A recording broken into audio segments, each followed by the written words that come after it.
Good afternoon and greetings from Bill Back and Farmer Bill the Funzar from Mays Valley Farm Market and Winery, and I'm walking back again through our grain setup here where Galen's been busy at tearing more stuff down.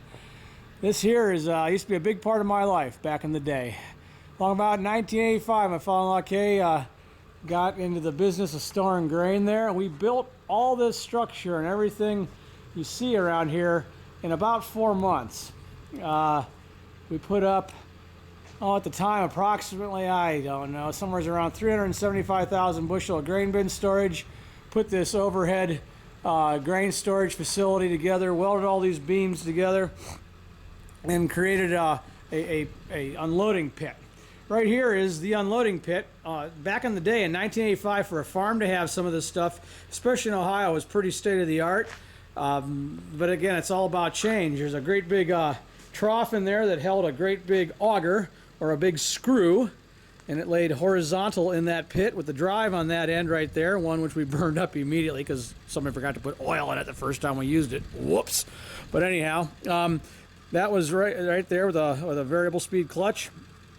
And there's a great big steel grate across here made from pipe iron that we had laying around. Kay had bought from the oil well guys. We made everything and welded everything together, and I helped weld a lot of this stuff together. Sonny Curry, and then had extra welders around. But this were the overhead storage bins. This is what's left of them. Galen's pulling the siding off here. Above those big hoppers right there that you see were twin 9,000 bushel storage bins. They were, I believe, 15 rings high, and they held 9,000 bushels. And you can't see it because we sold it there about 7-8 years ago. It was a great big elevator right here. Tower elevator. It had a angle iron steel frame, no guide wires went up from here, and a bucket elevator, basically two big rectangular tubes that went way up right here. I think it was 154 feet tall. It handled 6,000 bushels an hour it was rated at, and a belt ran around and around in circles with cups on it. And it took it from the bottom to the top, and it just ran over and over and over again.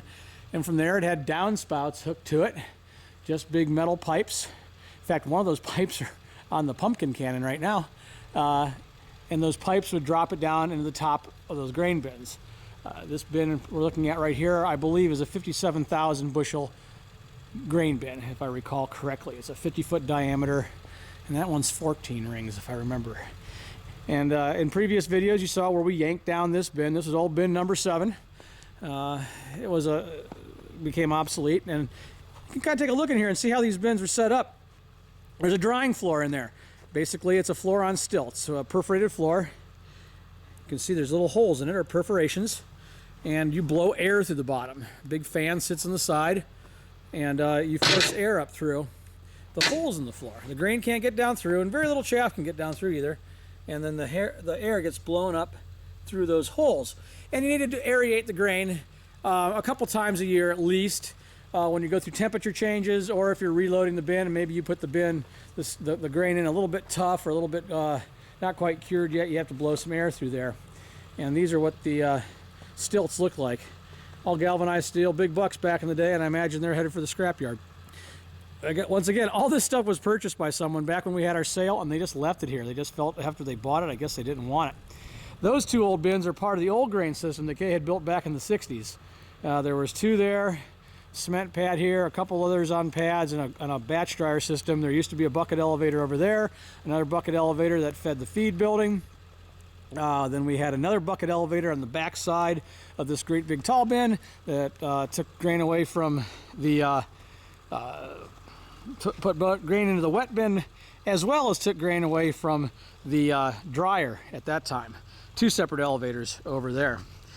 So we had a lot going on here back in the day, but here it is. Once again, Galen's tearing it all apart. It's going to the scrapyard. This is a big part of my life. We used to roll in here, and sometimes those twin 9,000 bushel bins, I'd constantly keep that leg running during harvest season, the big leg, the 6,000 bushel an hour leg. That's what its capacity was. You really couldn't run it at that, or our system wasn't set up to do, but it would run constant. And I might load as many as 12, 15 semis a day through here, and we do that pretty constant. One wheat season, I remember during wheat, I was here 21 days straight, and I slept in my truck over here watching the grain dryer go. But that's in the past. You know, right now I'm building corn mazes, going to farmers markets, working Facebook, YouTube, still growing a heck of a lot of stuff, but it's just different. We just saw we could not maintain a competitive advantage being a commercial grain storage facility in this neck of the woods anymore. It was becoming too difficult, too challenging, so we let it go. On top of that yellow structure was the wet bin. There was a 7,000 bushel flat bottom bin that sat up there. Farmer would come up, drive underneath that yellow structure, dump the wet grain into the pit there, similar pit system, take it across to the grain dryer. Grain dryer would dry it, discharge it to the bucket elevator again, and then we would put it into usually a cooling bin, or if we were discharging slow enough we could keep the fans running, it'd go direct into a storage bin. We just monitored it and kept it going. At one point in time here, I held corn, the same corn, for 10 years in a couple of these bins. And it came out as good as the day it went in. But all this is coming down, and I hope you get video of this getting yanked over here when they get to it. So once again, Bill Back and the funds are from Mays Valley Farm Market and Winery. This is, as Durfiki would say, in the past. Thank you for stopping by.